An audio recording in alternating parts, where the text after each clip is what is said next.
I'm the fabulous Gilly, the high priest of sports.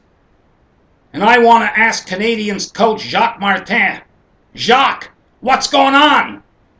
After 2 great games in Boston, you pulled it off to a T, your game plan was followed, you had your system exactly the way you like it, you had the Bruins reeling, they were disorganized, they had no confidence left by the end of the second game, or like the experts like to say, you took away their swagger. That's what you did, Jacques. So you come back to Montreal for game 3, and what do? Yes, I know you had to keep it tight. You had to clamp down, play the same system. You figured it worked in the 2 games in Boston, but those were road games. Now you're back here, in front of a full house, wild screaming fans behind you. So you come out flat. What you had to do, Jacques, in those first 10 minutes is come out hard. Get that forechecking game going. Keep them pinned in their own end. You should have been firing shots at a goaltender who was very shaky back in Boston.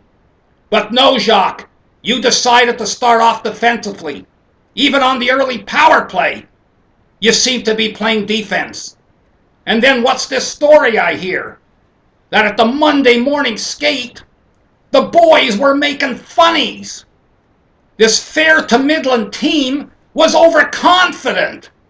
What did you say to them, Jacques? Come on, boys, let's get serious. And tell me, Jacques, where were the leaders in the dressing room? I don't want excuses. Think, Jacques, back in those old days, the teams of the 50s, 60s, and 70s that kept winning Stanley Cups, I never heard that they were overconfident.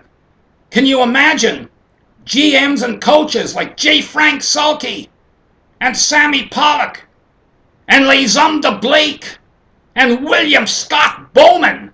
Can you imagine them not having their team ready? But of course, those boys in those times, they only had one goal.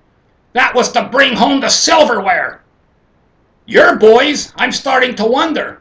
Maybe they're saying, it's nice to win the cup, no doubt about that. But hey, the grass is getting greener now. Maybe they want to hit a few balls down the fairway. Well, maybe if that's the way they're thinking, maybe they need a good kick of the crown jewels to get them going. And Jacques, let me give you a few coaching tips. Put Spacek out of the lineup. I don't want to hear about his experience. A lot of athletes have experience, but when they don't have their legs anymore and they can't get to the puck, it doesn't help the team. And keep him and Hammerlick off the point on the power play, because they've been bumbling and fumbling with the puck all year on that point. You should get a 3-man rotation. Weber, Wisniewski, and Subban on the point, with Subban getting the major minutes. And Jacques, a word about little David Desharnais. Where's this creative little player that came up from Hamilton? He was setting up his line mates. He was making things happen. He was spinning in the offensive zone behind the net, coming out, scoring goals. He's disappeared because now you have him in your system. He's playing the game plan now. He's covering his man. He's following his man around the ice. But Jacques, you know the way your system works. If you're not getting almost letter-perfect goaltending, you're going to have trouble winning. So you need some offense. We don't have a whole lot of it on this team, but whatever is there, let them play the game. That's it, Jacques. Go out and do your job and get them ready. And if they need some firing up, maybe we need Mr. Gauthier to come down and talk to them before the game. But Jacques, don't make me look bad.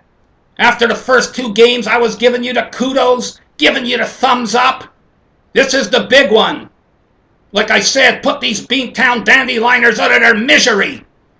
Go ahead and do it, because if you don't, it's going to burn my arse.